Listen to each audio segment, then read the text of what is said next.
यह उपक्रम प्रथम दिन का उनका आपके सामने आ रहा। इनकी विशेषताएं तो बहुत सारी बताई गई हैं। इन्होंने ये संकल्प लिया दीक्षित होने से पूर्व में मैं यह कार्यक्रम 6 मिनट तक के लिए रखूँगा। कोई किसी से बोलना तो है ही नहीं, कोई संकेत है ही नहीं, कोई मांग याचना अधिक है ही नहीं, तिलतुस मात्र भी अपने पास नहीं रखना। अभी जो शास्त्र उपकरण हमारे सामने आप लोग रखते हैं, तो उनके पास भी कोई न कोई ज्ञाता होगा शास्त्र का, महाराज आपके काम में आ जाएगा, ये ले लो। न जवाब देंगे और न लेंगे। फिर कैसे चलेगा आपका? मत ज्ञान, सुत ज्ञान, अवधि ज्ञान और मनपले ज्ञान 4 ज्ञान हैं। द्वादशांग उनके पास विद्यमान हैं। पाठ्यक्रम इन द्वादशांग में सारा का सारा निहित है। उसके अनुसार ही उसको भी अपने जीवन में उतारना है। दीर्घ संगन होने के उपरांत भी उनको भी भूख लग आती है। एक बहुत वैज्ञानिक तथ्य है। शरीर भिन्न होते हुए भी शरीर के लिए आपूर्ति के लिए स्वयं को विकल्प करना पड़ता है। माँ रात के भोजन का त्याग है, मान लो माँ की प्रतिमा है, किंतु माँ होने के नाते मानो क्यों, पक्का है, बच्चा है और उसके लिए प्यास लगेगी, दूध भी पिलाती है, पानी भी पिलाती है। यदि वह स्वयं नहीं पिलाती तो दूसरे से वो संकेत अधिक दे करके कर लेती। इसी प्रकार यह भी एक यंत्र है। इस यंत्र के माध्यम से चलाया जा रहा है साधना को आगे। तो उसमें तो तेल अधिक लगाना पड़ेगा। तो यहाँ गृहस्थों के यहाँ लेकर के वो जैसे देंगे आहार विधिवत तो ले सकते हैं। यह आगम में लिखा। इस आगम का पालन करे बिना भी चल सकता। वो तो 3 लोग की नात है, भी सब कुछ है। रिद्धियाँ सभी है, रिद्धियों का उपकार नहीं कर सकते, उसका उपयोग नहीं कर सकते। हो गई उनके हाथ में रखा हुआ रूखा सूखा भी अमृत बन जाता है।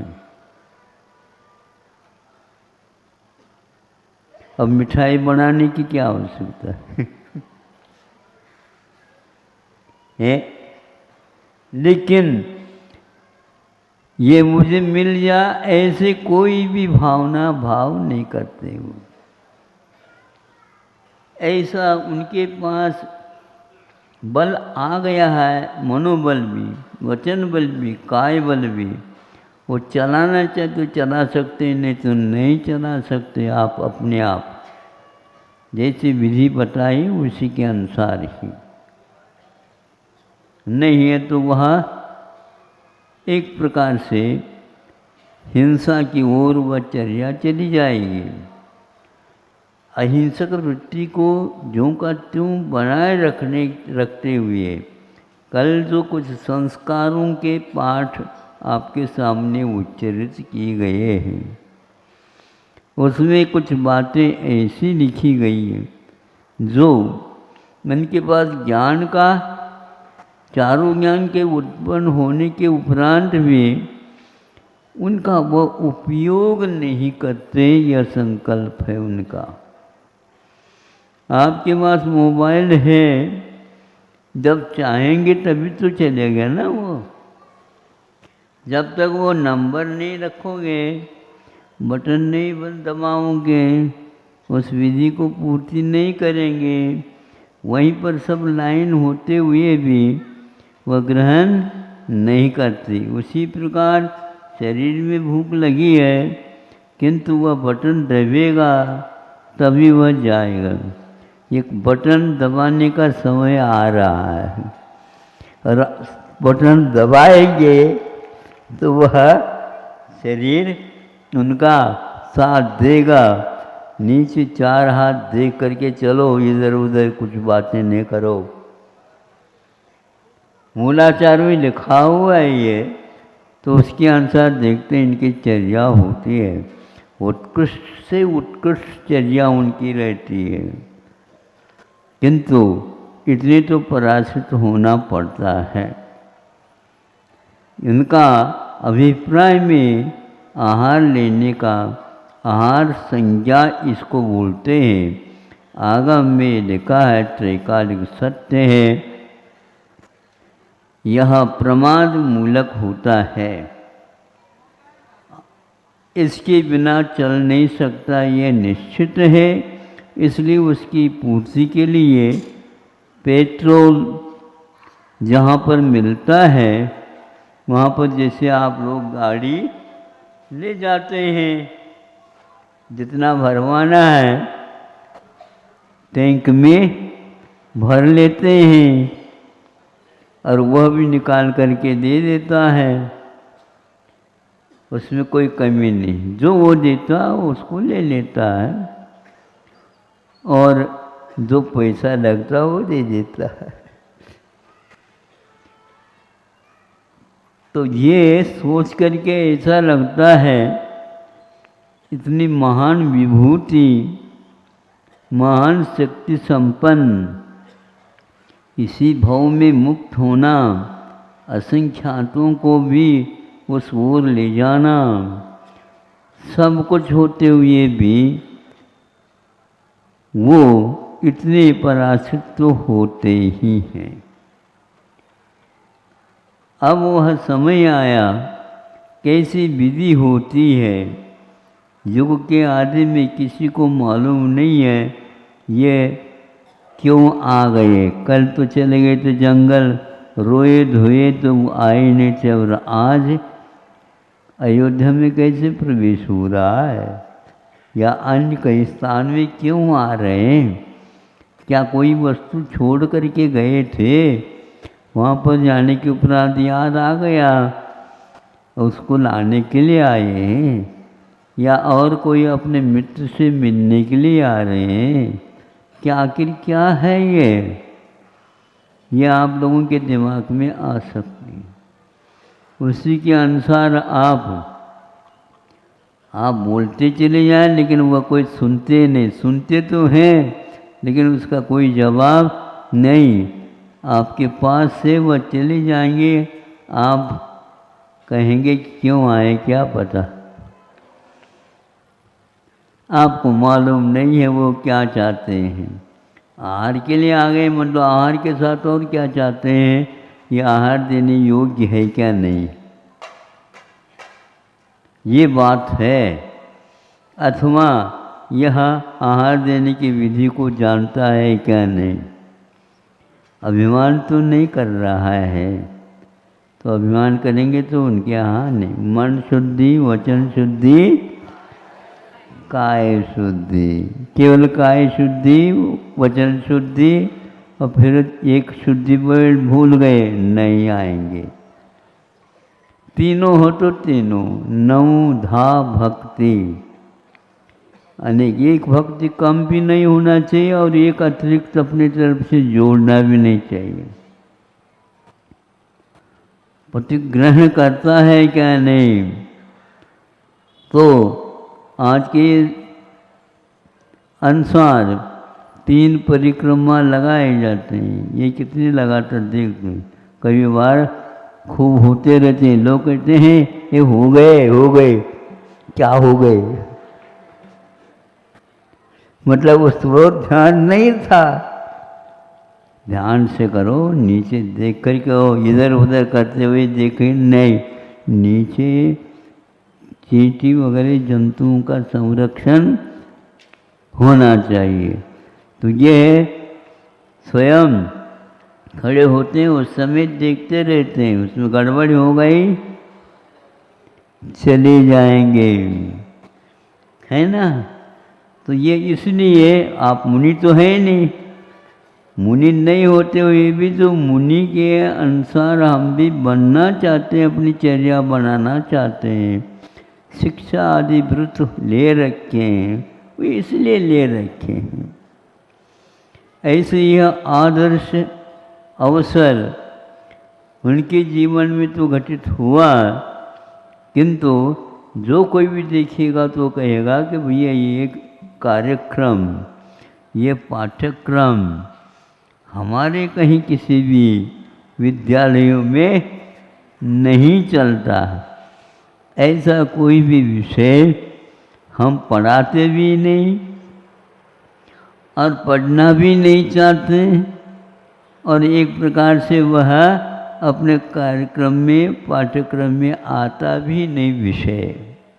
आज आत्मा के बारे में कोई नहीं सोचता, उस साधना के बारे में कोई व्यक्ति अपना संकेत देना नहीं चाहता, अथवा यूँ कह दो वह विषय हमारा नहीं, ऐसे छोड़ दिया जाता है। कुछ ऐच्छिक होते हैं, वैकल्पिक होते हैं विषय, उसके बारे में भी बहुत हमें समझ करके काम करना चाहिए। आज जो अनिवार्य है वह नहीं दिया जाता है, और अनिवार्य नहीं है उसके बारे में 5-6 भी यदि विषय रखो वो किसी काम के नहीं रहते। ऐसा ही इनके पास विषय नहीं है, और वो आत्मा की उन्नति के लिए जो प्रशस्त किया गया रास्ता, पथ शास्त्रों में, ये युग के आदि में शास्त्र कहाँ से आ गया, ये प्रश्न उठ सकता है। तो एक स्थान पर इसका उत्तर आगम में मिलता है। जो आज भी वर्तमान में विदेह क्षेत्र में तीर्थंकर हैं, वहाँ के जो कोई भी उपक्रम में है वो यहाँ पर उसी के अनुसार ये अनुगम कर लेते हैं, उसके अनुसार ये चर्या बना लेते हैं। इतना अवश्य है, यह जनवाणी एक प्रकार से व्यापक है और इसका अनिवार्य है इसका पालन करना, ताकि वह स्वयं नहीं, स्वयंभू जब होता है उस समय वह स्वयं ग्रंथ का निर्माण कर लेगा, किंतु उससे पूर्व में उसको श्रुतज्ञान जो होता है क्षय उपशम से प्राप्त, उसके लिए यह ऊपर से माध्यम बन जाता है। इसको आलंबन लेकर के वह आगे चर्या करते रहते हैं। 6 महीने तक इन्होंने विकल्प नहीं पर लिया है, और वो उठेंगे तो 6 महीने के कितने दिन होते हैं, उतने दिन तक इनका संकल्प था। 1 सेकंड भी उसमें कम वैसे नहीं हो सकता, इतना है तो इतना ही।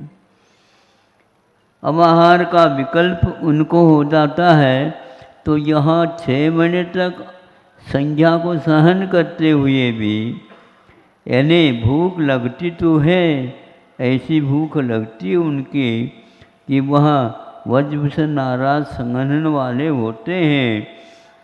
22 परिचयों को पूर्णतः वह पालन करते, सहन करते हैं। ऐसे उनको कौन सी आकुलता, जैसे आप लोगों को आकुलता होती है वैसे सब लोगों को देखने योग्य तो नहीं आते, लेकिन श्रावकों के घर की ओर जो आते हैं, यह चेष्टा, यह चर्या बताती है कि यहाँ पर कुछ न कुछ उनको आवश्यकता पड़ गई है। अब क्या आवश्यकता है, यदि पहले से आपको इसका अध्ययन हो अथवा सुना हो। ऐसे मुनि महाराज जब आ जाते हैं आप लोगों के यहाँ, सारे लोग उससे परिचित तो थे ही, लेकिन किंतु उनके विधि से परिचित नहीं थे। अब वो आकुलता किमात्मक होती है। जैसे हमने बताया, आपका पेट में दर्द नहीं, रोग कोई भी नहीं, लेकिन क्षुधा का लग जाना ये रोग है अपने आप। क्षुधा रोग निवारणाय अर्घ्यम निर्वपामीति स्वाहा। ये आप जो स्वाहा बोलते हैं, जो नैवेद्यम निर्वपामीति स्वाहा, ये जो बोलते हैं वहाँ अर्घ चढ़ाने की अपेक्षा से, उसी प्रकार वे नैवेद्य का अर्थ चरु भोजन वह इसमें डालते हैं। केवल दिखाने से नहीं, बाहर नहीं, जैसे आप लोग चढ़ाते हैं ऐसा नहीं। महाराज जी के आहारचर्या को देखने का सौभाग्य हमें भी मिलता है। अहिंसा परमो धर्म की आप निर्वाण कल्याण के मंगल अवसर में इंद्र भी है, सौधर्मेंद्र भी है, इंद्राणी भी है, सामान्य देव भी है, श्रावक श्राविका हैं, आबाल वृद्ध हैं। स्वप्न देखा था, ये साकार कब हो? इस स्वप्न को आप लोगों ने साकार देख लिया।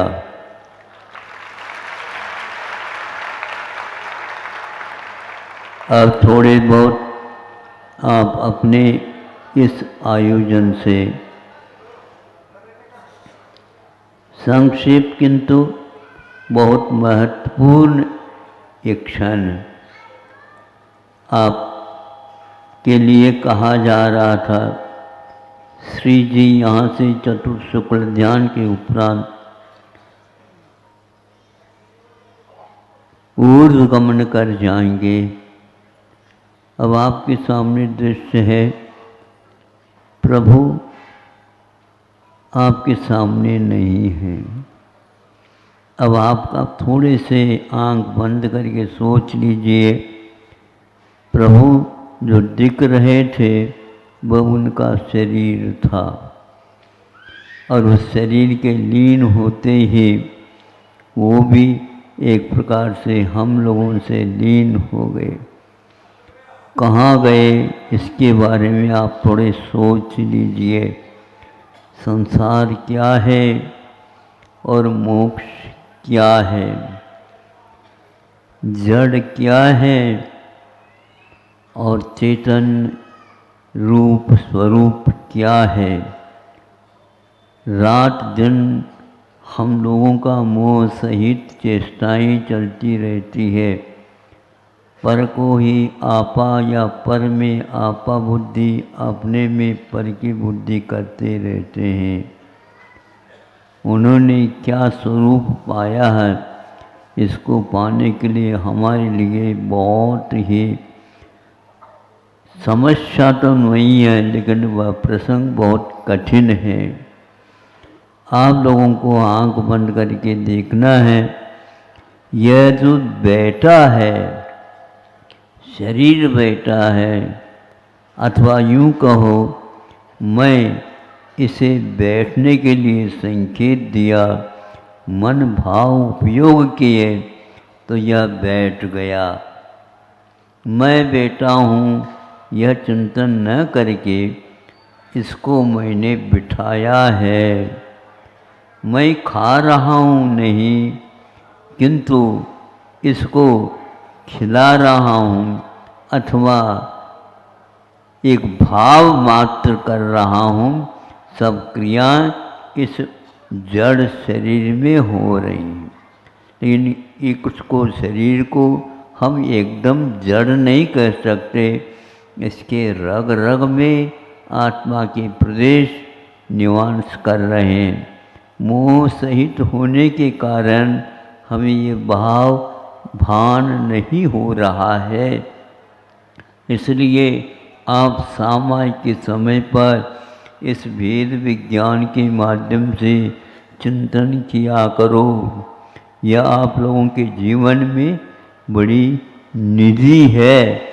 जैसे आप लोग बोली लगा रहे थे, उसमें निधि नहीं है, वह एकमात्र जड़ है, किंतु उसके प्रति जो मोह लगा हुआ है, उस मोह को छोड़ने के लिए ये सब साधना की गई है।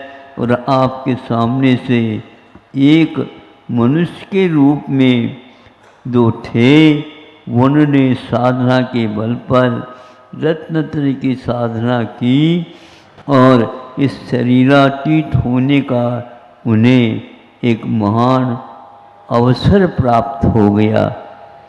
हे प्रभु, आपकी निरीहता और आपकी स्थिरता देखने से ऐसा लगता है हम भी सौभाग्यशाली हैं।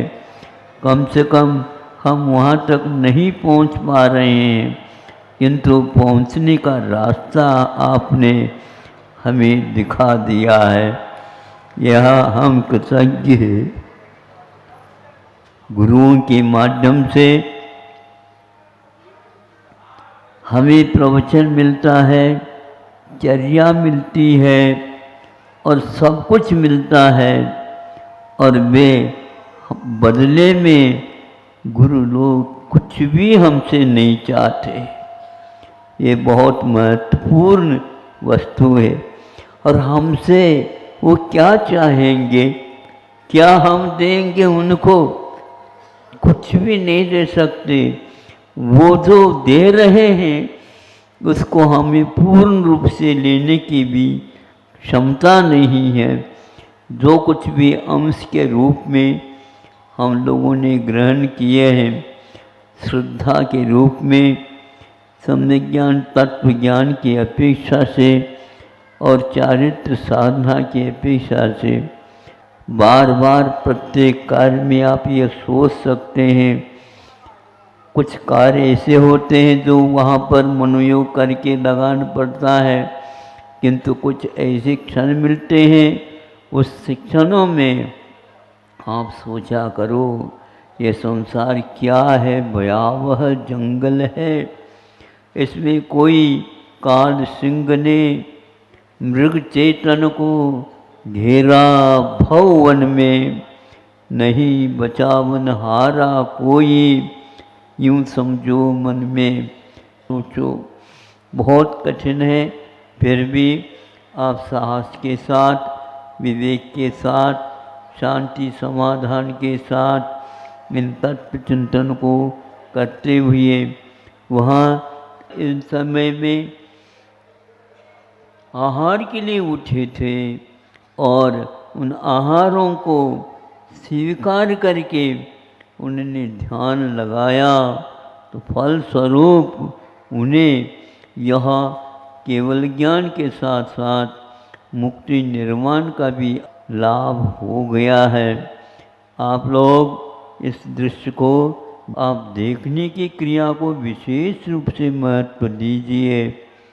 हम बोल रहे हैं नहीं, बोलने के विकल्प कर रहे हैं। ये क्या कौन सा यंत्र है, ये क्या कौन सा यह वाहन है जिसमें हम बैठे हैं। हम चला नहीं रहे, ये चल रहा है। और यदि चलना बंद कर देता है तो आप इसको चला नहीं सकते। तो देखो, इसका अर्थ ये हुआ हम भाव भी करते चलाने के, किंतु चल नहीं सकता। वृद्धावस्था होती है, वो सब कुछ कर लिया उन्होंने, अब कुछ भी हाथ उठा तक नहीं से पाता।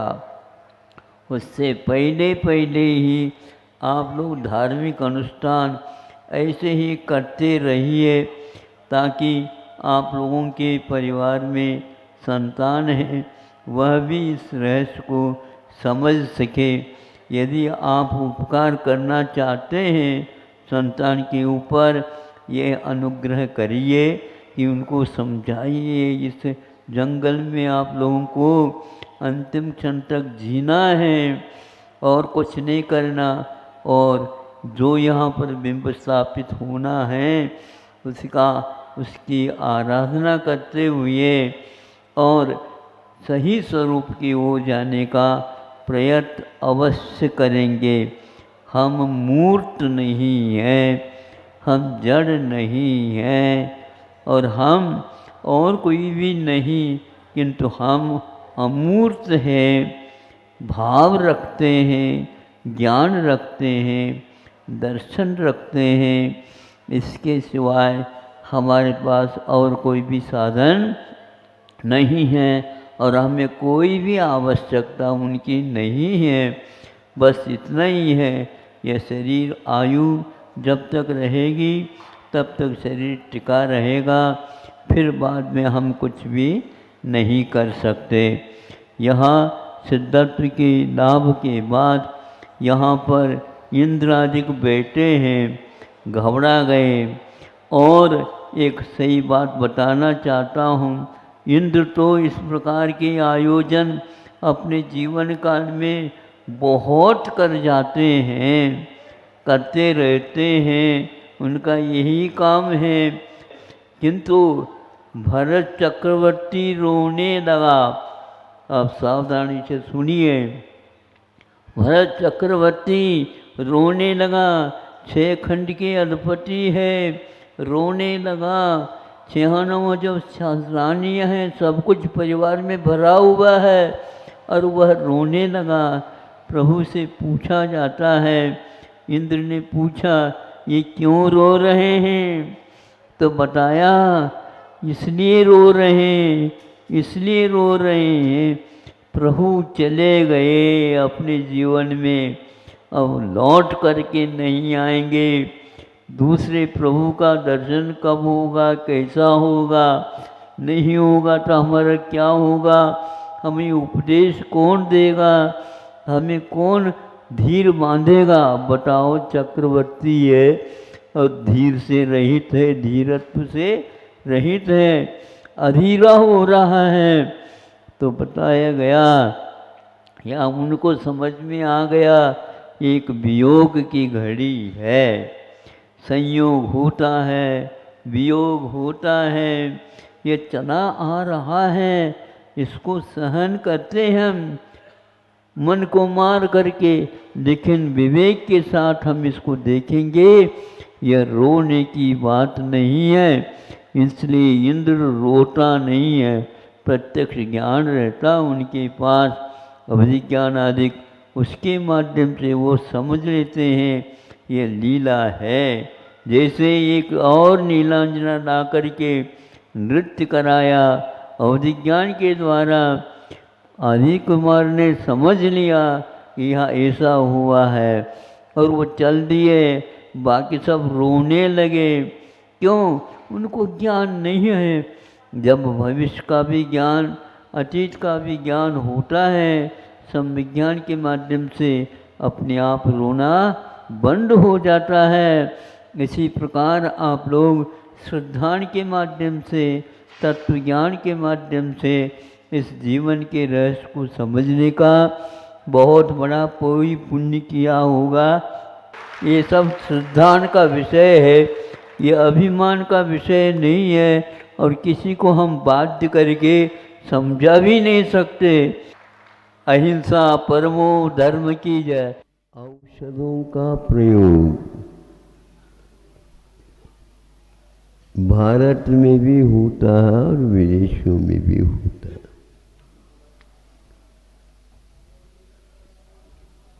औषध के माध्यम से रोग का दूर होना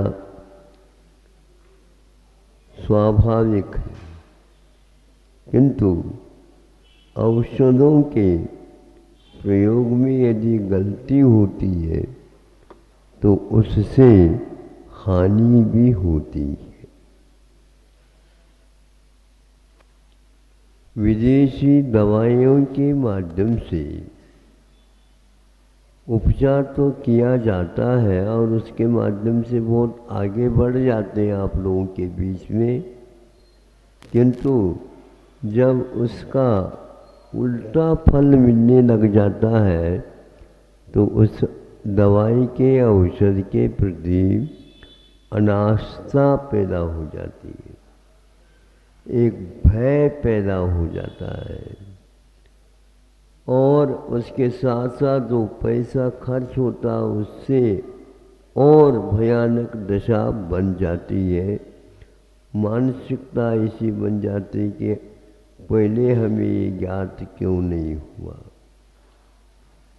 ये सब यद्यपि हम लोगों के कर्म के वजह से है, लेकिन फिर भी शासन भी इसमें एक प्रकार से कारण बन सकता है, बनता है। शासन की दृष्टि यदि मात्र चिकित्सा है तो वह गलत हो जाएगा। जैसे यहाँ के लिए दवाइयों के लिए बताया, कैसा होता है, कीटनाशक नहीं किंतु कीट निरोधक बताया। और इसमें देखो संकल्प हिंसा हो जाती है अथवा उद्योग हिंसा हो जाती है, सावध्य हो जाता आदि आदि। भारत की नीति कीट निरोधक है और विदेशी नीति कीट नाशक है। बहुत अंतर हो गया। उसकी दृष्टि में नाश करना है, रोग को दूर करना तो ठीक है, लेकिन रोग में जो कारण बने उन कारणों में जीव को ही समाप्त करना ये ठीक नहीं। खून का, रक्त का संशोधन करना यह एक औषध का रूप धारण करता और एक रक्त को ही पूर्ण समाप्त कर देना और नए रक्त डालना। रक्त बनने की जो प्रक्रिया है अपनी जठराग्नि के ऊपर और उसके साथ साथ आहार पानी इत्यादि के ऊपर और दवाइयों का भी उसमें योगदान रहता है। अब जो वर्तमान में जो चल रही है, क्या चल रही है पद्धति, वो बहुत भयानक रूप धारण कर लिया है। ऐसे औषध दिए जाते हैं जिसके द्वारा बाल ही सब समाप्त हो जाए, जिसके द्वारा संभव है कभी कभी आँखों की रोशनी चली जाती है, जिसके द्वारा कभी कभी बहरा भी हो जाता है, भूख लगना ही बंद हो जाती है। अब हमें बताओ, कोई भी औषध दे दो उसके द्वारा रक्त नहीं बनता, किंतु जठर में अग्नि रहती है, उसके माध्यम से उस भोजन के सेवन से, औषध के साथ सेवन करने से वह रक्त बनना प्रारंभ होता। प्रत्येक क्षण रक्त बनने की प्रक्रिया चालू रहती है, उसका खर्च होना भी है और वह नष्ट होना भी, दोनों ही काम चलते रहते हैं उसके। अपने यहाँ रक्त संचार कहा।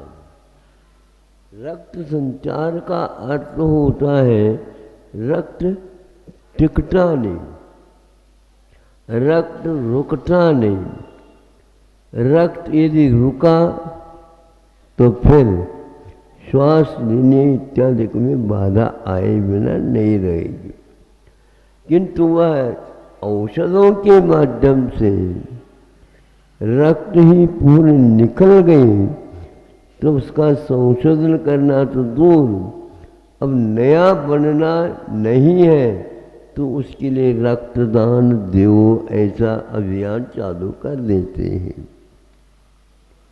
लेकिन वह इतना क्लिष्ट हो जाता है और खर्चीला होता है, उस ओर दृष्टि नहीं जाती और मात्रा फिर भी बनती ही नहीं है ये।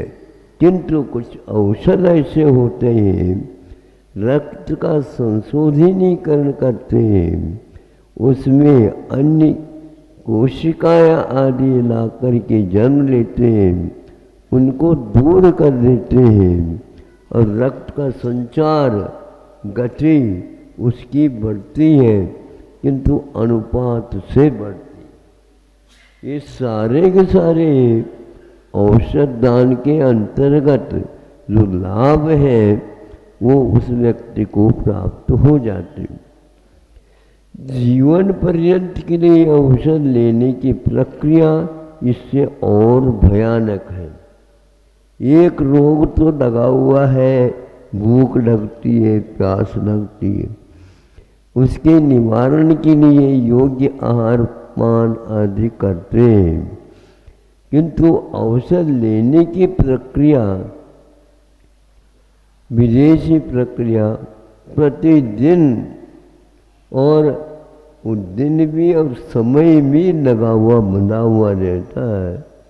तो कई व्यक्ति रोगी आकर के कहते हैं महाराज हमारे लिए आशीर्वाद दे दो, तो भैया हम आशीर्वाद तो देने के लिए तो बैठे हैं, लेकिन काय के लिए दे बताओ। भूख लगे ऐसे नहीं कह रहा हूँ, मेरी ये दवाई छूट जाए, हाँ मेरी ये दवाई छूट जाए। भैया दवाई छोड़ आप नहीं लोगे तो छूटे नहीं, डॉक्टर ने कह रखा तुमको प्रतिदिन लेना और जीवन पर्यंत लेना। तो हमारे लिए भी कहा है, हमारे लिए भी बताया आचार्यों ने, तुम एक बार भोजन कर लेना, भोजन के साथ यदि कोई दवाई देता तो ले लेना, किंतु उसको शुद्धि भुलवा करके ले लेना, तो अपने ऊपर वो गलती नहीं रहेगी।